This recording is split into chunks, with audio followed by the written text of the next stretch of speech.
Thanks everyone for joining us today. I am John Vanderwall. I am the host for today. My role at HelpSystems is Vice President and Business Unit Manager for IBM Security Services. And joining me today is Carol Woodbury, who's our Vice President of Global Security Services and Technical Lead for the IBM. Today's presentation is getting the most out of your audit journal. Look forward to hearing what Carol has to say here in just a couple minutes. Before we get started, just a couple of logistics. One, if you do have questions, use the question and answer box to feed those questions to us, and then we will either get them to Carol during the course of the presentation at the end or follow up on email. The other thing is that you will receive handouts in an email follow-up to this presentation in about 24 to 48 hours. You receive a link to handouts and a link to recording of this session. So you will have the resources you need to refer to as you absorb the material that's going to be presented. Carol, I'm going to turn it over to you. Take it away. All right, thanks, John. And just to everybody listening, and I know that John too wants to acknowledge the fact that we're all going through some kind of strange times right now. And so I very much appreciate the fact that you're taking time to listen to this topic that has nothing to do with what's going on in the world. I actually wanted to change the topic a little bit, but I wasn't allowed to do so to address some of the things that working from home has caused from a security perspective. So just kind of a pre-announcement for a webinar that's coming the first part of April, because the bad guys are out there right now. So just some tips on things that you can do throughout your entire organization, and as well as some things that you can very specifically do on IBM to try to catch these bad guys should they get in your network. So anyway, just a commercial there. But like I say, I just wanted to acknowledge and thank you for taking the time, and let's just do something normal and let's forget what's going on and let's just talk about the audit journal. All right. So with that, again, if you have questions, just put them in the question box and John will feed those to me throughout the session. So let's talk about the audit journal, shall we? All right. So the agenda is that we'll talk just a little bit about the basics, some recent enhancements to auditing that have come in the last couple of releases, practical ways to use the information. I think that that's the main thing that I want to get through. This session is just ways that you may not have thought to use it. You may not realize that the information is in the audit journal, and just ways to make your life easier, and information that I would recommend that you send to your SIEM. So why is auditing so important? Well, it used to be that the main driver of auditing was compliance requirements. You had to start it certainly for PCI, and then there's been other laws and regulations that require some sort of logging. So yeah, okay, there's still those out there. But to me, the driving factor from an IBM perspective is there is so much information in that audit journal that it can help you as an administrator detect problems and detect incorrect settings. But to do so, you have to be a little proactive, right? You need to be looking at some of those reports that you can generate out of the audit journal on a regular basis. Things like changes to system values, things like alerting when an authority has changed or something like that. Just let's make sure that you can find those things, and that's very important in the environment we're in right now. The other one is debugging. So we'll go through some scenarios of how you can use this to debug certain issues. And again, you just need to have a mindset change. As an administrator, you need to remember that the audit journal is in your toolbox. It's not just the job log you look at, or it's not maybe in the history log or something like that. You can actually do a lot of debug by getting the information out of the audit journal. And finally, it's important because if you're not sending information to your SIEM, you have a big hole in the picture of what's going on in your organization. So there's definitely information out of the audit journal that I would recommend sending to your SIEM. And then finally, forensic investigations. If you are hacked, or I should say when you are hacked or breached, or an insider does something that is inappropriate and you need to investigate that. And do not forget the insider threat, especially in today's world. You need the audit journal to be able to perform those forensic investigations. So all of these reasons make it very vital that you have auditing going and you're saving your audit journal receivers. So just quickly through the basics, IBM Auditing allows you to log security relevant events and actions like authority failures, creation of objects, changes to user profiles, changes to authorities, etc. Use of an object, so I can know when an object was either read or updated. Okay, so when you go to configure IBM Auditing, what is going to be audited is really determined by the configuration of the journal. But the thing that holds the information are these things called audit journal receivers.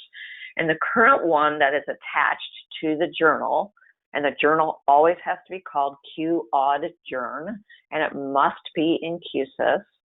The journal receiver that is attached to that and currently getting filled up is known as the current audit journal receiver. And this is important. You'll see why in a couple slides. But then there are audit journal receivers that have still not been removed from the system, and that is the current chain of the system, of the audit journal receivers. Okay, so current and current chain. So the ones that have already been filled up and moved down the line, that's the chain, but you can still look backwards through those. All right, so the good news in the way that IBM architected auditing makes this incredibly robust. So one, you cannot modify the contents of those receivers. So a bad guy can't come in and attempt to cover up their tracks by modifying a file. Other operating systems have to have file integrity monitoring software to be able to make sure that the integrity of those journals and the data is there, but with an audit journal receiver, you don't need that. You can delete it, assuming you have enough authority to do that, but they are numbered, so you would know that that was the case. An audit journal entry is generated before auditing is turned off. If it gets turned off somehow. The main thing that I want you to take away from this slide is that you need to manage how your audit journal receivers are saved. Make sure you have a contiguous set of audit journal receivers. So the way that you know this, think about somebody appearing on your door saying your data has been sold on the dark web, and either by an insider that has taken it off the system and sold it for their own gain, or maybe somebody has infiltrated the network, but your data is on the dark web, and we need to do investigation. We think it occurred between this time and this time. So let's say November 1st through the 15th. Think back, would you be able to restore your audit journal receivers from that date and have all of the audit journal receivers contiguous from the 1st to the 15th? If you can't, you need to rethink how they're saved. All right, so to configure auditing, QAud control is the main system value that is basically your on-off switch. If it is none, doesn't matter what else is configured, it is not logging, auditing is off. Aside from that, you can say that I want my objects to be audited, that's the object auditing, and then odd level allows you to specify actions to be audited, talk about that in a second. And then this funny value saying don't log things, don't log actions that occur out of the library QTemp. So there are two system values that allow you to specify actions to be audited. And there are so many now that you can specify that they needed to create this overflow value. So the important thing to learn about this is that if you have so many that don't fit in one system value, the Q odd level system value, and you go to the overflow, odd level 2, you must specify the odd level 2 value or else the system will never go and look at it. So it's kind of a pointer or a continuation string to go to the next system value. So just remember that. All right, now if you're not a green screen person and you prefer a GUI interface, not to worry. all of this configuration can be done in Navigator for I. So this is the basic set, and I do mean the basic set of views that we recommend. Certainly there are others that you can specify, and to be honest, the more the better, because that just gives you more forensic information should you need it. But this is our basic set of values to be specified. You can also audit at the user level. So in addition to the actions that are done and specified at the system value level, these are for all users. But there are some additional actions that maybe you want to only turn on for selected users. And there's one that can only be specified at the user level, and that's the command auditing.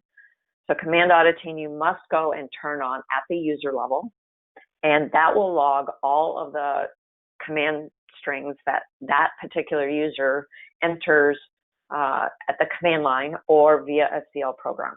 Now, I get the question all the time, so hopefully I'm anticipating something. If you specify a group profile on this command, it does not filter down to all the users, all the members. So you must do this user profile by user profile. Now, there's no need to re-specify everything that you've done in the system value. That is already auditing, those actions are already auditing, so no need to re-specify. Just specify the additional things that you want to have this user when those actions take place. So just the additional actions. Okay, so that's really a quick and dirty, here's how you get things configured. So let's talk about getting information out of the audit journal. And as a prelude to that, part of the information that you want to look at is you have to know a little bit about how each audit journal entry is structured so that you can know which information to pull out. So if you think about the different types of information that can go into the audit journal, let's talk about the different types of actions. So I said there were security actions. So what does that mean? Well, like an invalid sign-on attempt, or a user profile gets created, or a system value gets changed. Now, each of those three audit journal entry types is the details of that entry are going to be vastly different than the other one. So an invalid sign-on attempt will tell you whether it's the user or the password that was wrong. A change or a create to the user profile has the profile name and all of the attributes for that profile. A system value change will have the previous value and the current value is changed to. So that's the entry specific data that I have listed at the bottom of the slide. But what is common for every one of those, every type of audit journal entry that can be generated, is this header information. And so there's some information that is common between everything. And so we're going to look at that, and then we'll talk about the entry specific data. So the way that you get the information out of the audit journal is through this command, unless you have a product to do it. The raw data or the raw command is called copy audit journal entry. And what this does is pull the information based on the two-letter type code of the audit journal entry. So this is kind of technical, and this is where it's like, if you have a product, it's probably a lot easier. But if you're just using the command, you need to know these entry types. So these two-letter type codes represent each of the different types of audit journal entries. So it's talking about system value changes, that's an SV. Password change, as a PW. A change of a user profile as a CP. Now, I live a very sheltered life, especially today, and I only work on security stuff. So I know this off the top of my head, but most of you live a much broader life than I do. Well, maybe not now, but you're living a much broader life, and so you don't have these two-letter codes memorized. So the way that you can figure that out is to press F1 on the journal entry types field, and it will spell them all out for you and what they mean. So don't think you have to memorize it. The help will tell you. Okay, so when you specify this 2-letter code, and the output is going to be sent to a file. The prefix by default is Audit, and they will append, the operating system will append the 2-letter type code. So in this case, it will come out as Audit AS, or if I'm looking for system values, Audit SV, and it will default to go to Qtemp. Now, I let it go to Qtemp if I'm doing just a quick and dirty type of investigation.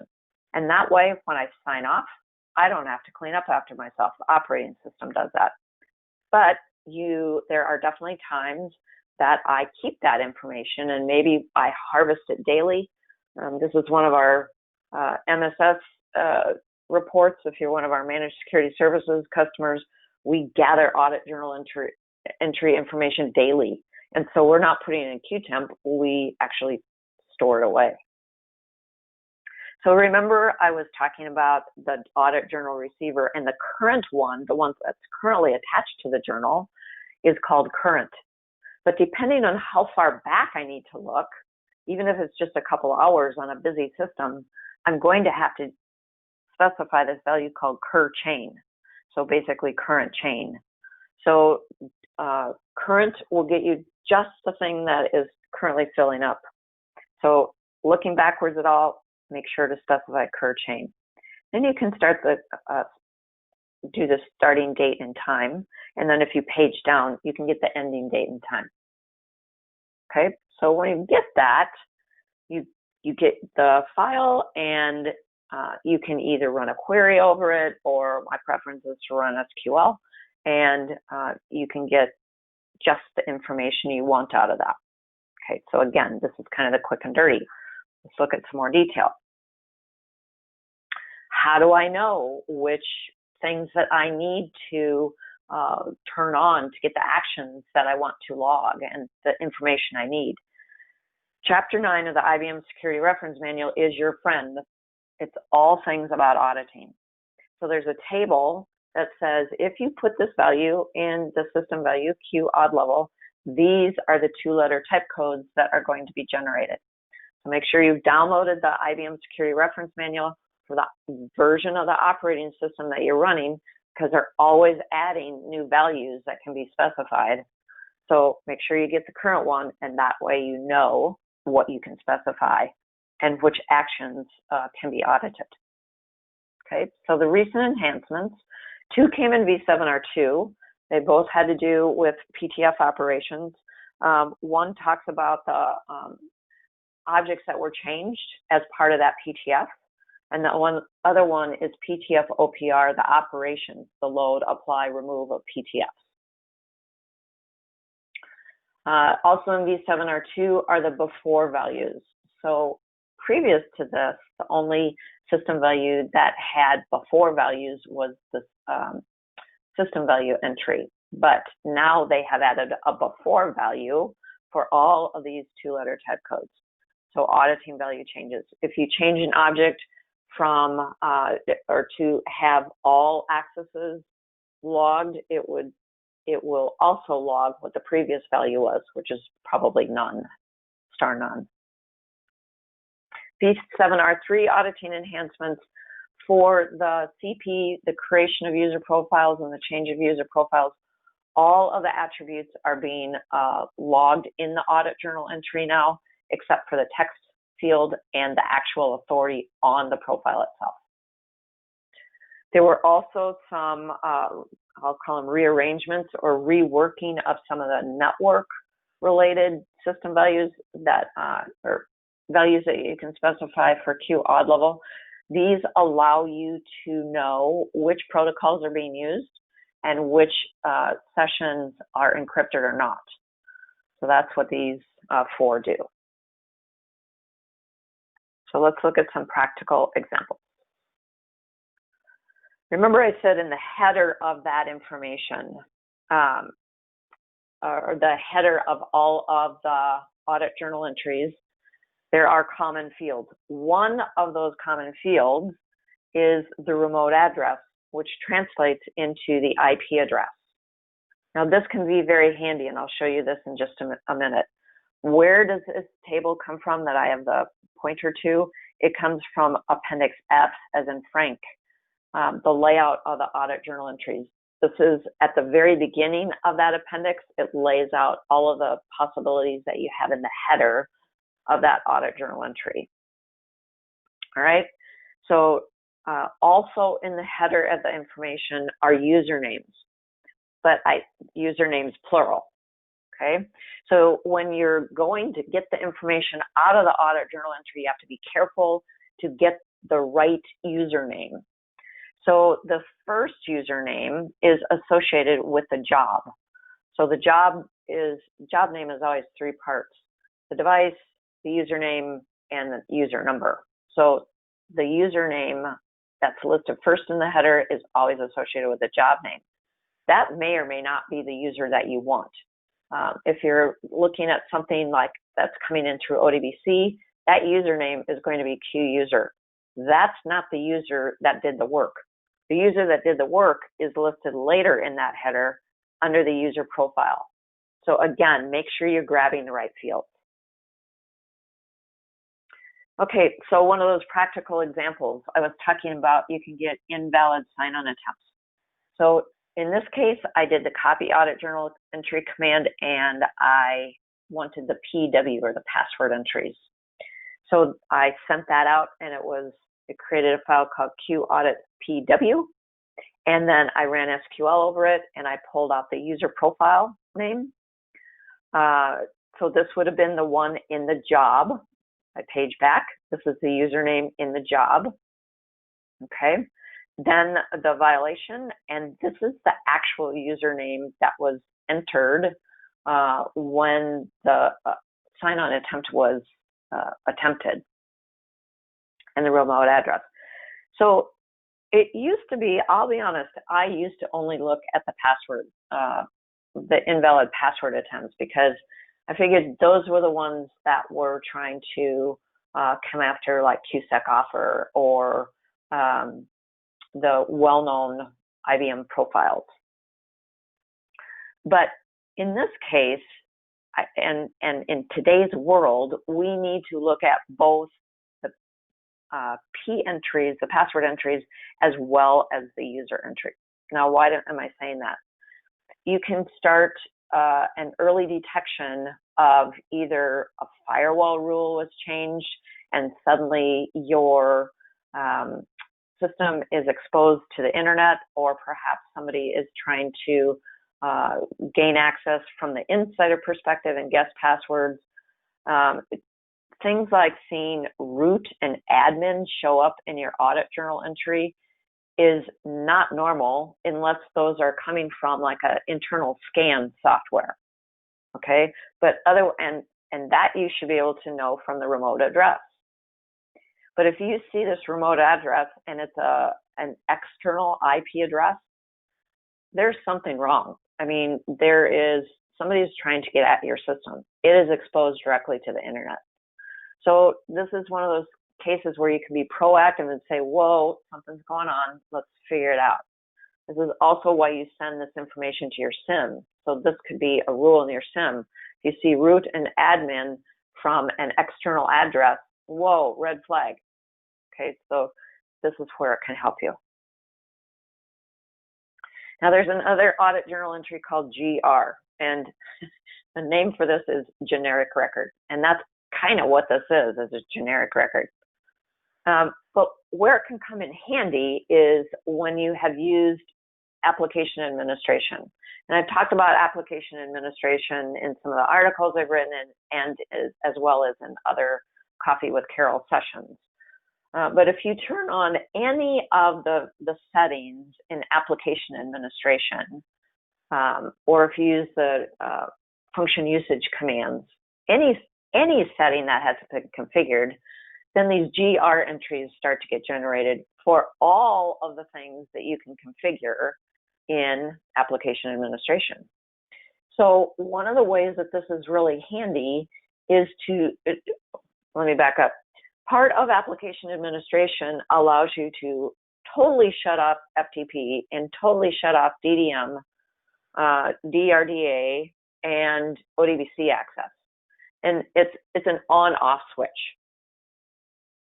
So one of the ways that I use this and our team uses this is to discover users that are using these interfaces, FTP, especially ODBC and DDM. And we can know that these were used because of the job name that comes through. So we'll see these check usage entries, and again, this is documented in Appendix F, for all of these interfaces coming in. So here's an example. You get the username coming in, and the field was check usage, but guess what? The second field, so this is basically says their usage was checked and they were allowed through. Well, what was allowed through? Q IBM ZDA. When you see that prefix, you know that's ODBC. So why do I use this? And why does the team use this? A couple of reasons. The people may not have exit programs in place, so we can't do more intense logging to know what they're actually hitting. But we may need to know that users are just simply using this interface. So we may use that for other reasons. But one of the reasons that I use it is to prove that this activity is going on. Because a lot of organizations are in denial that their end users are actually using ODBC. So this is a great way to prove to yourself or to upper management that ODBC is in use. Now, your management is going to say, well, what is it that they're touching? And that's where this function stops short. We can tell that they are using the function, but we don't know what they are actually touching. That's where you need an exit point to give the details. But a lot of times people just need to be aware that this is even in use. So the GR entries are perfect for that. The other thing that you can do is when you see the connections coming in, know that if it's a ZDA SS in it, and that will be in the job name, that's an encrypted session. If it's QZDA SO in it, that's an unencrypted session. Okay, so just a little tutorial on the job names there. So another thing that we often do as a team is try to figure out how profiles are being used. So for example, maybe we know the last use date is getting updated, but we can't figure out what job is running under this profile. So one way to do that is to look at the JS entries, the job start entries. So to be able to have that information, you have to either have job data or job basic in the Q odd level system value. Now, that's great if that's in the system value, but just be warned, on very busy systems, it may generate a lot of audit journal entries because it logs the start, stop, release, hold, cancel of all of every job on the system. So if you have thousands of users and thousands or tens of thousands of processes, it's going to log all of that information for all of those processes. Not everybody can consume that volume of audit journal entries. So in that case, what we do is we enable that auditing at the user level. So we run the change user aud command, and we will enable that logging of that information at the user level. So again, in Appendix F, it's going to document, if I turn on this type of auditing, what type of information am I going to get? So the type of information you'll get is the type of job. So was it an auto start job, a batch job, interactive job?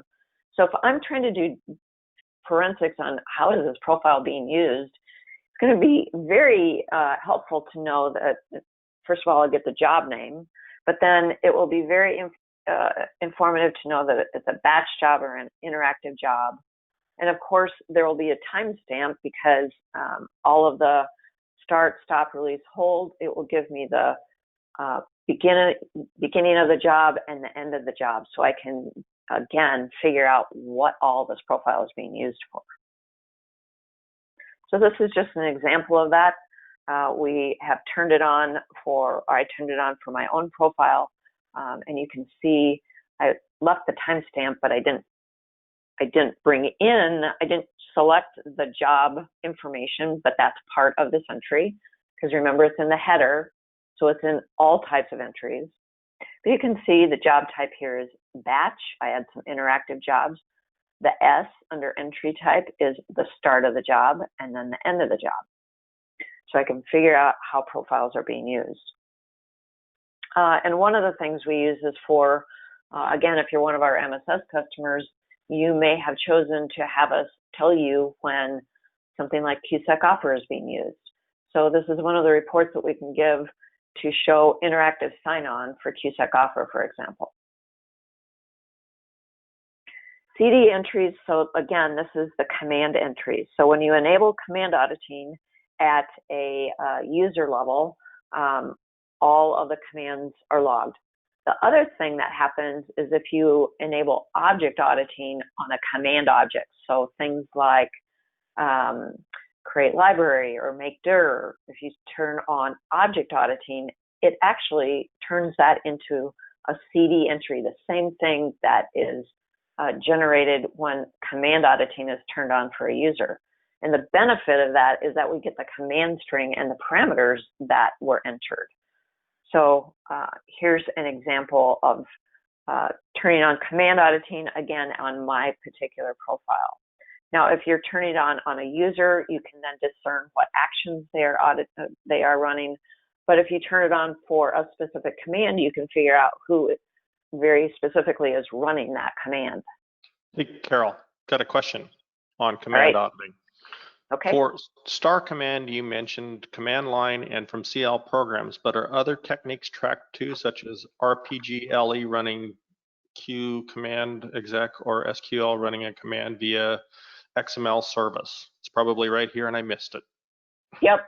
So no, that's a great question. So it will, as long as it goes through, as long as a CL program is run. So whether you run it through Q command exec or through run SQL scripts, it will come into the CD entry. You'll want to look at the various ways. You'll have to do a little playing around to know it won't come in exactly as a command string, but it will come into that entry. Yep, good question. All right, so CP entry is changes to profiles or creation of profiles. So again, as I was saying before, as a V7R3, we get all of the attributes. So it used to be that just the security relevant attributes were logged to the audit journal entry when a command or a profile was created or changed, but now we get all of the attributes. So even like the CSID or the OutQ or the user preferences, that sort of thing, all of them are logged. So that's quite handy. The other thing is that there's been a field in there for a long time now called password composition conformance. And so we've had for a long time the ability to know whether the profile, when you enter a password for the profile via create user profile or change user profile, whether or not it matched the rules. Now, as a V7R2, you can enforce that it has to match the rules, but prior to that, we could know if it did by this audit journal entry. And so I just wanted to show you that in case you, for some reason, can't take advantage of that feature in V7R2 in password rules that says all create and change, basically that says enforce all the rules, even if you're running create user profile or change user profile. So that manifests itself like this. So, whoops, the password was changed, and it will tell you whether it was passed or it would have failed based on the system value. So this is how you interpret those values. And again, all of this is documented in Security Reference Manual under the CP entry. So another one is, I was saying that the new values that came in V7R3 for Q odd level rearranged some of the network logging. And so you can check to see which current protocols and subsequent encryption ciphers are being used. So to do that, you do the network telnet server and net secure in Q odd level. And then you would be looking for the SK entries. And I put the actual SQL select statement that I used to get this information. So again, you can tell where it's coming from, the IP address, what protocol is being used. So in this case, it was all TLS version 1.2, which is the recommended setting, and then the ciphers that are in place. Right? So then you may be in a situation where you really want to make sure that you are using encrypted sessions and you think you've got them all, but before you shut down, especially Telnet, to only allow encrypted sessions, maybe you want to check to make sure that there aren't any still currently out there. So again, here are the values that you would need to have specified in Q odd level. You look for the SK entries, and again, here's my select statement, looking for very specifically for port 23. So you could look for any of the unsecured ports. I was just looking for 23 in this case. I've provided a list, a link to the listing of all of the ports that are used by the various servers on IBMI. There are a number of them, and this link, I believe I included the one that lists both the unsecure port and the secure port. So debugging issues. All right, how do you debug? Well, okay, here's some examples of how, again, this team uses this to the audit journal to help our clients. So one of the things that you can do is turn on program adopt. And yes, you can turn it on at the system value level, but if you have reworked your application such that the user's authority is coming from adopted authority, you are going to get a lot of entries that are normal entries. I mean, normal occurrences. And so you may not want to flood your audit journal entry with that. So our recommended value is not to put it at the system value level, but put it on selected users. So we have used this in the past to find programs that have been written that have been doing nefarious things. We had some programmers at a client one year that had gotten a program that adopted a powerful profile, powerful meaning an all object profile, and they scheduled it to run, and they created themselves a profile that they knew the password for that had all object and SecAdmin, so they could do whatever they wanted to on the system. That's one of those insider threats. You know, you think of people stealing data, but an insider threat is somebody that is able to elevate their authority without permission and without your knowledge. So this can help detect that, and we shut them down pretty quickly, I should say. Then time and time again, we've helped administrators figure out how a specific object was deleted or varying objects. Maybe it was routinely being deleted. So, and especially when it comes out of the IFS, that can kind of be a black hole for people. But we were able to help them quickly figure out how a particular file was deleted out of the IFS.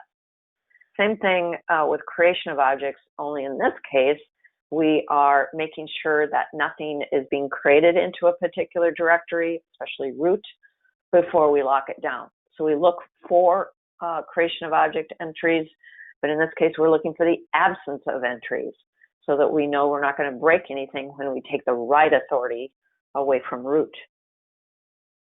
Another way we use it is to look at the AF entries. You know, security gets blamed for a lot of things, and it's often not our problem, but sometimes you have to prove that it's not our problem. And that a lot of times the easiest way to do that is to show that there is no AF entry or authority failure entry for that particular job that is failing, or for that particular time frame when something has gone down. So again, it's an easy way to prove that it's not my problem. And then again, the PW entries has a lot of different purposes, and one of them is to figure out how a profile or device is getting disabled. So here's an example of that. Again, I'm going to do copy audit journal entry, specifying the PW entries, and I'm going to specify current chain and go back a ways. All right, so when I do that, I can find out how these PW entries are getting generated. So you can see that it's all coming from a particular remote address. And so what this allowed me to do, I think I should have filtered on a different field here, my apologies, but what I did was look for a particular user profile that was getting deleted. So I didn't include, I didn't include that in this, but there was a particular user profile that was getting disabled all the time. So what I did was filter the PW entries, the invalid sign-on attempts for that user profile. And the attempts were coming from two very specific jobs, but from one remote address. Now, I can't tell you the countless times that we've had a report from, again, one of our clients coming in where it shows invalid sign-on attempts for a particular user profile, and it's often a service account. And using this particular entry, we look at the remote address, and that remote address is often a Windows server, and it usually the timing is usually coinciding with a password change for that service account. And they may not have realized that that service account was being used by another job coming from a Windows server, and so they didn't change the password on that Windows server, and so now it's getting disabled. So we can discern that with the PW entries. The other thing that this does is, okay, yes, maybe that process is valid and they didn't realize it was coming from that particular server. But the other thing this has done numerous times is pointed out, whoa, what is that process? That doesn't need to run anymore. That's obsolete. We moved that process over to server XYZ. We should have shut off ABC. So again, it brings up a lot of interesting information. How do we determine when an object was deleted? Again, that's the DO entries. So again, that's going to go out to a file that's called Audit DO, and it goes to QTemp. So here is how I get that information out. I do a start SQL, and this is the select statement that I ran. QTemp, and I just wanted to get all the information. Oh, I'm sorry. I'm going to show you in great detail how I select that. So start SQL, select, I say which file I'm going to go after, and then I press F4 to say which information I want. So I'm going to select the timestamp, the job information, and often when you come into this select statement, this text field isn't showing.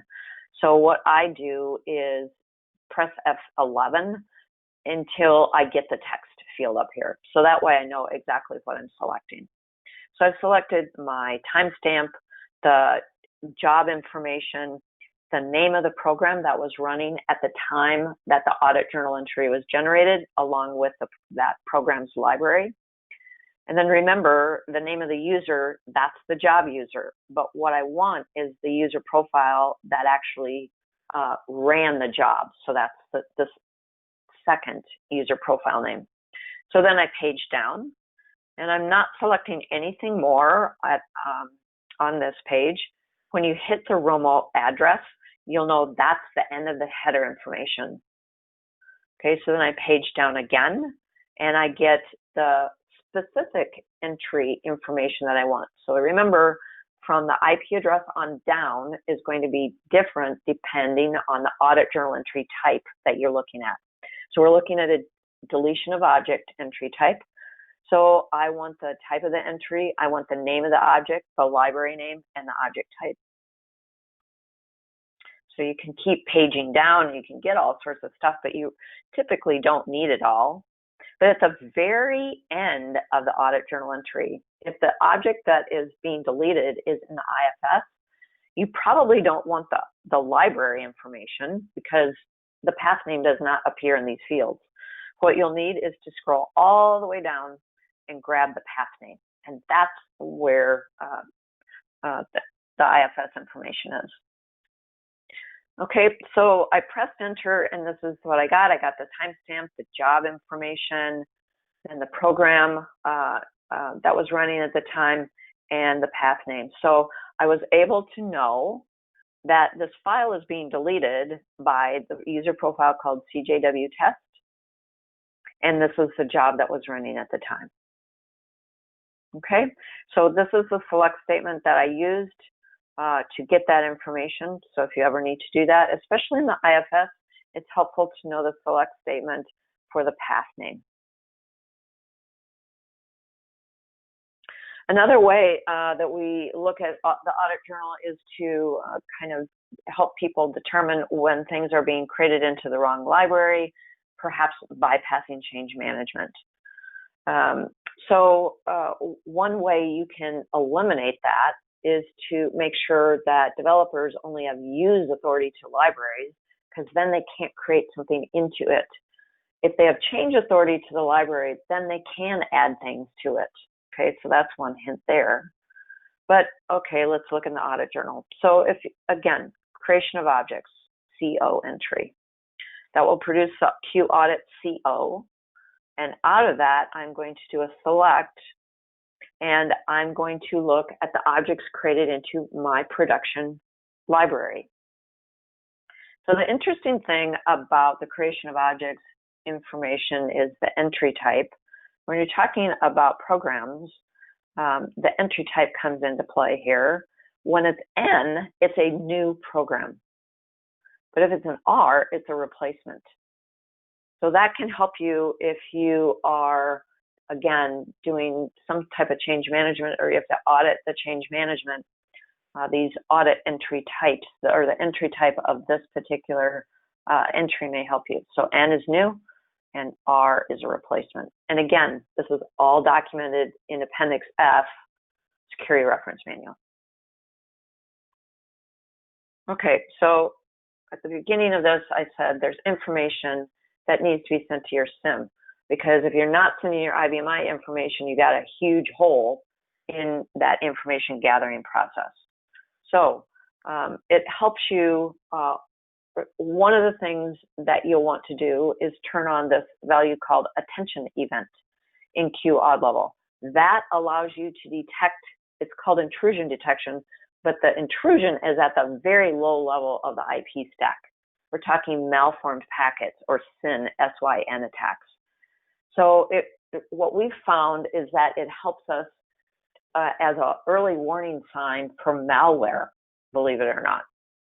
And we've detected all sorts of malware. We've detected crypto mining, and now I'm losing blank on the other types. Anyway, we've turned it on, been incredibly helpful in determining malware attacks or early warning. So the way that you configure this is through iNavigator. I don't have time to go into it, but there is a manual on it. And so I've provided a link, because you can't just turn it on at the audit level. That's step one. But then you have to go in and configure which type of events you want to actually log. And you can also set up alerts. So you can send emails for certain types of events. You can put thresholds. I don't want to see this unless I get this amount of attack. Now, that is only for this, not the entire audit journal. It's only for the attention events, those IP attacks. So the audit entries to send to a SIEM, your password, if you may send everything, but if you have to send just a subset, this is at least send these, all of your PWs, all of your authority failures to sensitive files, the intrusion detection, those are the IM, that's how they come across, and any kind of activity on QSec offer, or actually all of the IBM profiles. So the thing that you have to ask yourself when we're talking about auditing, and I know that a lot of it hinges on the storage that you have and the capacity of storing the audit journal receivers, but you have to think about, do I have enough information to perform a breach investigation. And a lot of that hinges on what you have going in your audit journal. So I did a presentation on that. Again, another coffee with Carol. So I did a webinar on, has my IBMI been breached? And I walked through the audit journal entries that I used to do a breach investigation. So for more information on all of what I've been talking about, I've talked significantly about the IBM Security Reference Manual. Chapter 9 is the basic, or your basis for everything, and then more details can be found in Appendix E and Appendix F. Phew! So that was a quick tour of the audit journal. So with that, I will turn it over to John. And thank you, Carol. That was great information. For those of you who do have a couple of questions, let me finish my little spiel here a little bit on our security services, and then we'll get right to your questions. And there are a couple that are stacked up, Carol, so be ready. So at HelpSystems, we have professional security services. We do things, and I'm going to start in the upper right-hand corner, a risk assessment.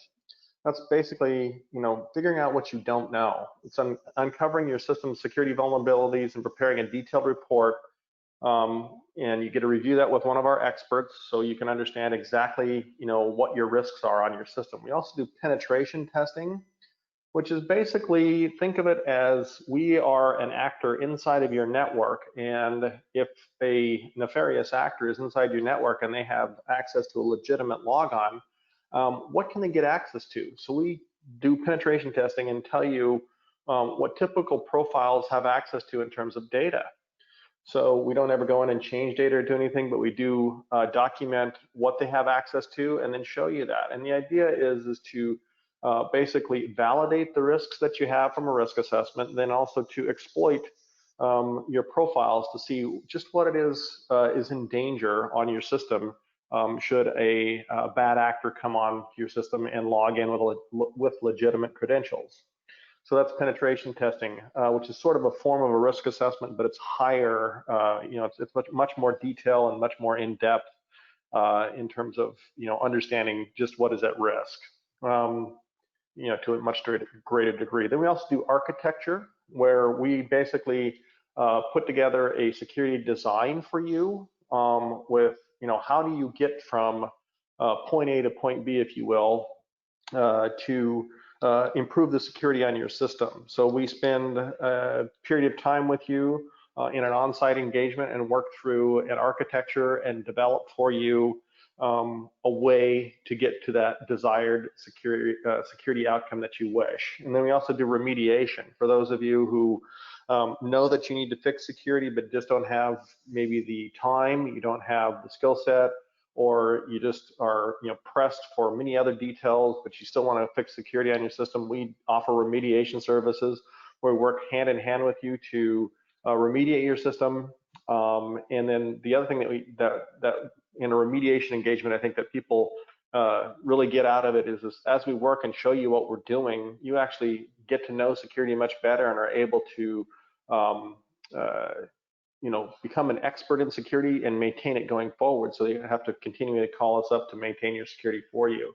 Then we also have single sign-on managed services for those people who want to, for lack of a better term, extend Kerberos so that you can sign on to your IBMI and eliminate passwords, not password sync, but actually eliminate the passwords. You can do that. We have a single sign-on managed service that combines implementation services and a subscription so that we can maintain that single sign-on for you going forward.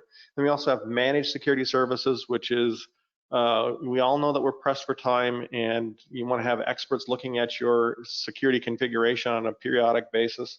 That's what our managed security services is. We do an annual risk assessment. We also do monthly reporting on key security values for you so that you can make sure that somebody's always checking your security and making sure that the security is in place and is set the way you intend it to be set. So that's a little bit about our services. And Carol, next slide. Carol. Trying. I lost my cursor. There we go. Sorry. Okay. Also, we have a number of software solutions that we offer at HelpSystems. Here's a listing of our PowerTech lineup. First of all, we have compliance monitor for the IBMI. It's for compliance reporting, and I think that's a misnomer. Carol spent an entire hour here talking about the audit journal, and what compliance monitor is really good at is giving you a way to pour through all of that audit journal data in such a way that you can make sense of it.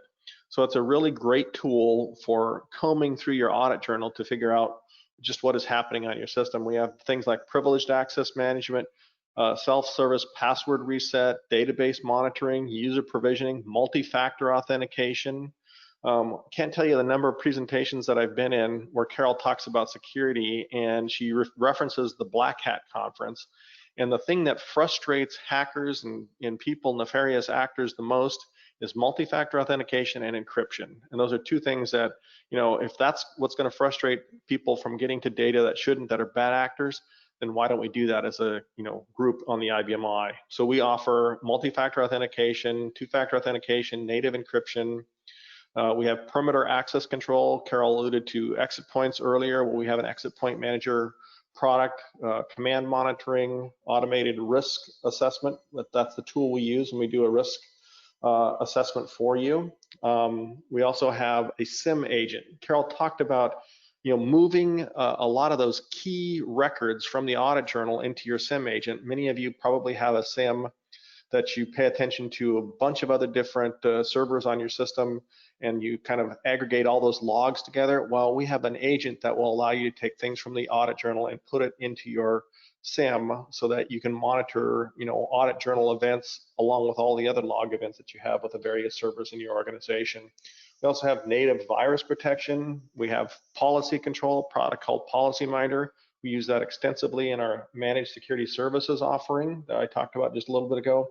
And then finally, we have secure managed file transfer, which is a very popular product called Go Anywhere. Used to be from a company called Lenoma that we acquired a few years back.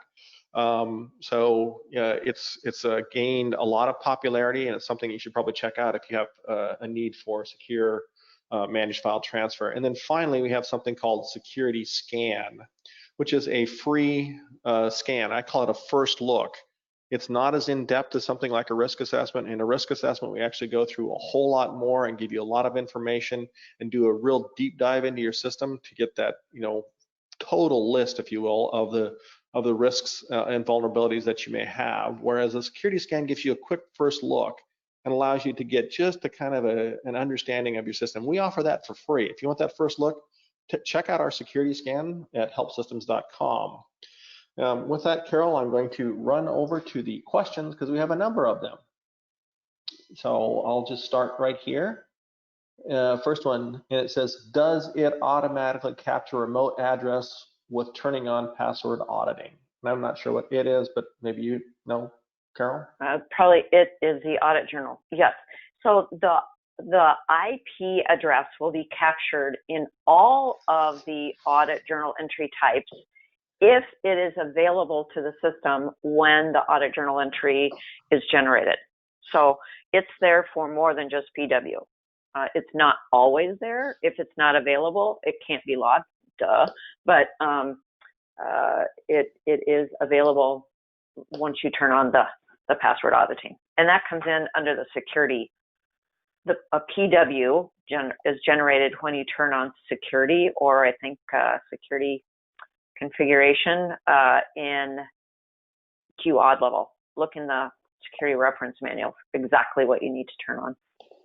Okay, can I use CD entry to see SQL statements used in an ODBC, JDBC session? Oh, no. Unfortunately, the only thing that will be logged for Start SQL is Start SQL. Everything else, the system is blind to. And it's really the way that those SQL statements are generated. They don't go through anything associated with the command processing engine on IBMI. And so what it does go through is the database engine. So you have to have an exit point in place to be able to grab what actually those statements are. It is not going to come through that CD entry. Okay. is there a way to prevent creation of certain, and I think it's STMFs, which I think is stream files? Stream files, yep. Such as PGP in the IFS that would keep ransomware from encrypting items in the IFS? Well, that really has nothing to do with this presentation, but there are certainly best practices for, because Audit Journal doesn't prevent anything, it just logs what has happened. So there are certainly best practices that we have put out, I have put out for securing or protecting the system against malware. If you can't find those resources, I've done those, Sandy Moore has done those, I've written articles on it on MC Press Online. You'll have to go there for that because it's longer than I can answer here. Okay, what's the difference between CPY Aud Journal and DSP Journal? Copy Aud Journal and Display Journal. Yep, copy Audit Journal entry and Display Journal. So copy Audit Journal entry, Display Journal just shows the raw, unfiltered data in the Audit Journal entry. It's not parsed by column, and I can read it, but most people can't. It is just incredibly cryptic. What copy Audit Journal entry does for you is basically when you put in that 2-letter code, it will very nicely parse the data out into the fields in the in a database file, which allows you to much more easily run an SQL, or if you're into query, a query over it. So you can get the results out of Display Audit Journal entry, but you would have to first copy a model out file. This is how we used to have to do it before copy Audit Journal entry. You'd copy a model out file in QSYS for the Audit Journal entry type that you want, copy that first, and then specify that model out file in Display Journal and get it out that way. But copy Audit Journal entry is a shortcut to that. So much, much easier. Cool. Well, and the last question I got says, will we receive the recording or handout? And the answer is yes, you will. Look for a follow-up email from us in about 24 to 48 hours. And you will have a link to the handouts for this presentation and also a link to the recording of this presentation. So with that, first of all, I thank everybody for their participation today. Really appreciate you taking the time to spend with us. I'm going to stop the recording.